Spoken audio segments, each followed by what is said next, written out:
एक ऐसा बच्चा जो कि स्कूल में ऑलरेडी पढ़ रहा है और शायद इंग्लिश मीडियम स्कूल में पढ़ रहा है, उसके लिए कौन कौन से रीजंस हो सकते हैं कि इंग्लिश लैंग्वेज को सीरियसली ना लिया जाए।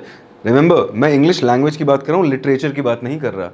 तो मेरे पास सिर्फ एक रीज़न है कि आपको इंग्लिश लैंग्वेज को सीरियसली क्यों नहीं लेना चाहिए अगर आप स्कूल के एक स्टूडेंट हैं, शो ऑफ करने के लिए, स्टेटस सिंबल बनाने के लिए। क्योंकि कई लोग होते हैं जो कि देश से क्या है, अपने शहर से बाहर नहीं गए, पर उनके पास अंग्रेजी का एक्सेंट पता नहीं कहां से आ जाता है, शायद नेटफ्लिक्स वगैरह देख देख के।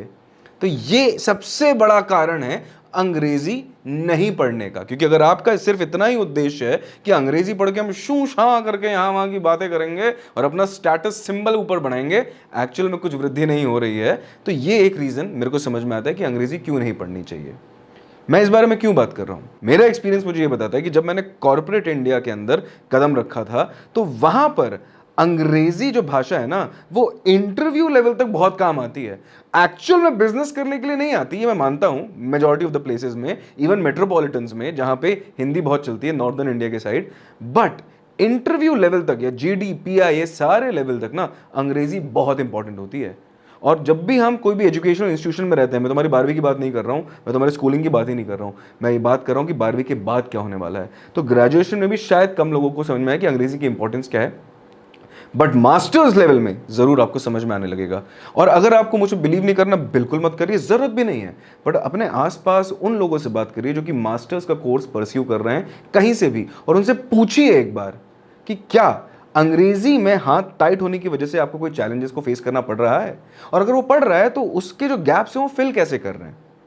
क्योंकि वो लोग एक चीज आपको डेफिनेटली बताएंगे कि यार स्कूल में जो पढ़ा रहे थे ना, उसमें से अपन लोगों ने कुछ चीजों पे ध्यान दे दिया होता, लिटरेचर पे नहीं, लैंग्वेज के ऊपर ध्यान दे दिया होता, तो यार ये वाली नौबत नहीं आती कि आज की डेट में मुझे अलग से स्पोकन इंग्लिश की क्लासेस लगानी पड़ती या फिर राइटिंग, क्रिएटिव राइटिंग वगैरह की क्लासेस लगानी पड़ती।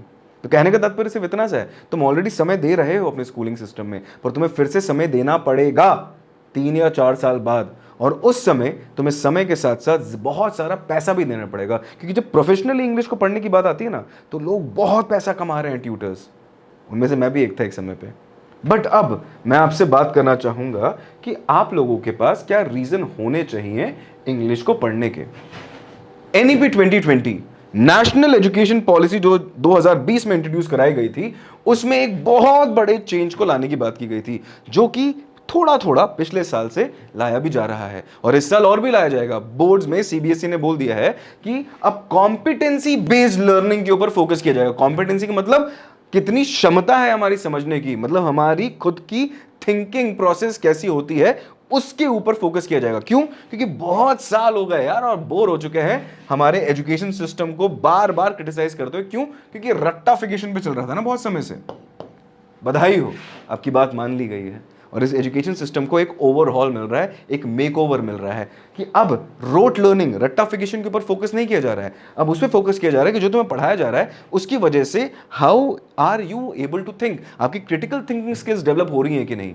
And that is where I would like to bring a new perspective for you. क्योंकि मैथ्स और साइंस एंड कॉमर्स के भी बहुत सारे सब्जेक्ट्स आपको क्रिटिकली थिंक करने के लिए हेल्प डेफिनेटली करते हैं, बट अगर उस नॉलेज को आपको एम्पलीफाई करना है ना ग्लोबल लेवल पर, क्योंकि मानो या ना मानो हम सब ग्लोबल सिटीजन्स बनते ही जा रहे हैं, क्योंकि हम लोग जो कंटेंट कंज्यूम कर रहे हैं ना वो बहुत सारी भाषाओं में है और उसमें अंग्रेजी भाषा के जो कंटेंट है वो बहुत सारा है, which is connecting us to the rest of the world. आजकल हम इंग्लिश की बात कर रहे हैं पर हम उसको भी लिखते हैं टाइम्स रोमन वाले फॉन्ट में, मतलब we are using the language of English in one form और द अदर। और इस चीज को ध्यान में रखते हुए I would like to give you a few reasons जो कि एक स्टूडेंट को बहुत इंपॉर्टेंट लगने चाहिए, स्पेशली जब वो स्कूलिंग के आखिरी पायदान पे हैं, 11वीं 12वीं के पायदान पे हैं।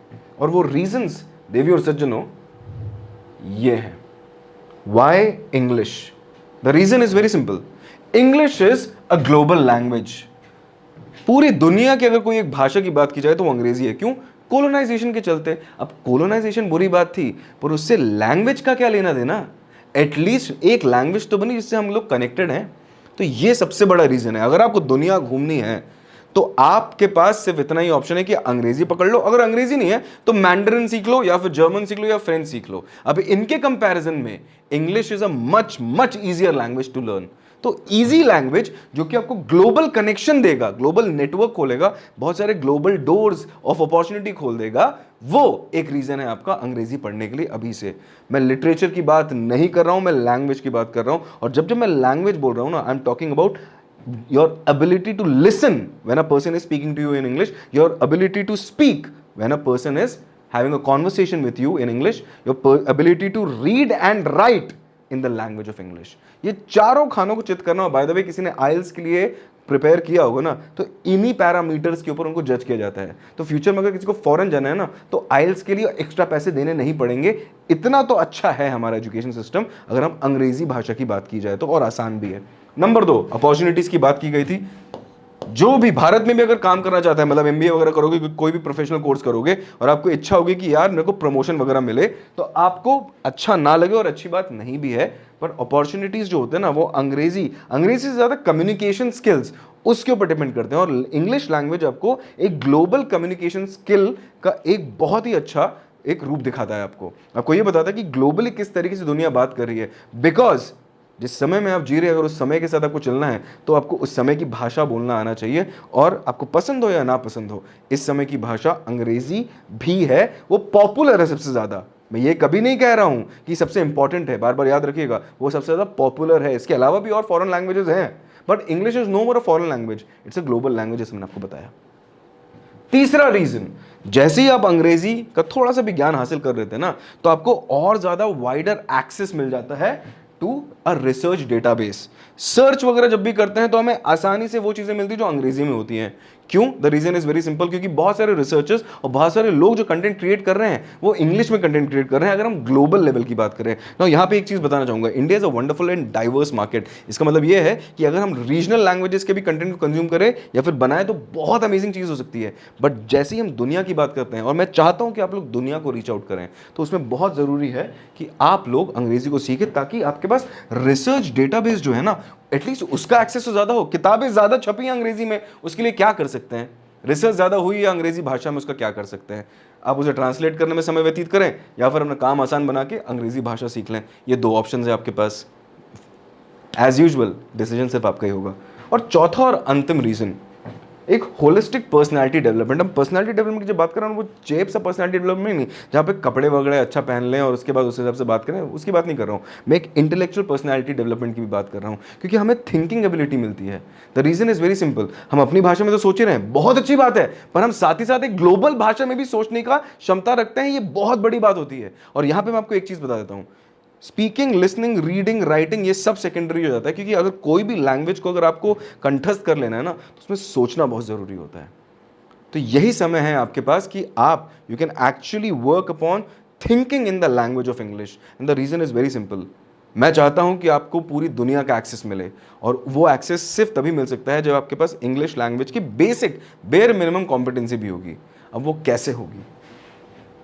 वो ऐसे होगी कि आप लोग लिटरेचर नहीं, again I am telling you, literature का मतलब है किस्से, कहानियां वगैरह, आप लोग लैंग्वेज के ऊपर फोकस करें। और अगर लैंग्वेज पे फोकस करना है ना, तो हमें ग्रामर पे फोकस करना पड़ेगा। क्योंकि अगर आप एक गाड़ी को एग्जाम्पल की तरह लें हम लोग, तो गाड़ी की जो चैसी होती है, मतलब वो जो ढांचा होता है जिसके ऊपर पूरी गाड़ी बैठती है और बनती है, वो सबसे इंपॉर्टेंट पार्ट होता है। क्योंकि अगर वो फाउंडेशन खराब हुई तो सब गड़बड़ हो जाएगा। तो अगर लैंग्वेज को एक गाड़ी की तरह ट्रीट करें, तो उसका ढांचा जो है, उसका चैसी जो है, वो ग्रामर होता है। अब मैं आपको क्यों बताना चाह रहा हूं, क्योंकि हम लोग इस चैनल के ऊपर ग्रामर के ऊपर बहुत डिटेल में बात करेंगे, और हम ऐसी शिक्षा देने की कोशिश करेंगे जहां पे बच्चे को फ्यूचर में और पैसा और समय व्यतीत करके स्पोकन इंग्लिश या क्रिएटिव राइटिंग या पर्सनालिटी डेवलपमेंट की ऐसी फेक क्लासेस में एनरोल करने की जरूरत ना पड़े। क्योंकि याद रखिएगा, आप लोग आपके आसपास के लोगों से पूछिए जो कि मास्टर्स के कोर्स में एनरोल्ड हैं, जो कि बैचलर्स के फाइनल ईयर में एनरोल्ड हैं, और जिनके प्लेसमेंट्स या फिर कोई भी टाइप का इंटरव्यू आसपास आ रहा है, उनका बहुत बड़ा नुकसान होता है अगर उनको थोड़ी सी अंग्रेजी ऊपर नीचे हो जाती है। बट ये सारी बातें करने के बावजूद भी मैं आपकी लिटरेचर की पूरी प्रिपरेशन तो करा ही रहा हूँ, 12वीं के सारे चैप्टर्स आपके सामने आ ही रहे हैं, तो मैंने वो वाली मेहनत के ऊपर कभी भी मैं कम नहीं करूँगा। बट उसके साथ ही साथ मैं आपको ये बताना चाहूँगा कि एक माइंड शिफ्ट लाने की कोशिश करिए। ये मेरा एक मैसेज आपकी तरफ, अच्छा लगे तो प्लीज़ कमेंट में बताइएगा, गलत लगे तब भी बताइएगा, क्योंकि एजुकेशन पॉलिसी भी उसी तरीके से काम कर रही है। एंड लैंग्वेज कॉम्पिटेंसी का मतलब यही होता है कि आप लैंग्वेज पे फोकस करें, और grammar is a part of it, बाकी सारी चीज़ें will fall into place. I hope मेरा मैसेज क्लियर और कंसाइज तरीके से आप तक पहुंच चुका होगा। अच्छा लगे तो बताइएगा, बुरा लगे तो भी बताइएगा। मैं तो यहीं पर हूं, आपको पढ़ाता रहूंगा, कोशिश करता रहूंगा कि सीखता और सिखाता रहूं। तब तक के लिए नमस्कार, मिलते हैं कोई नई वीडियो में।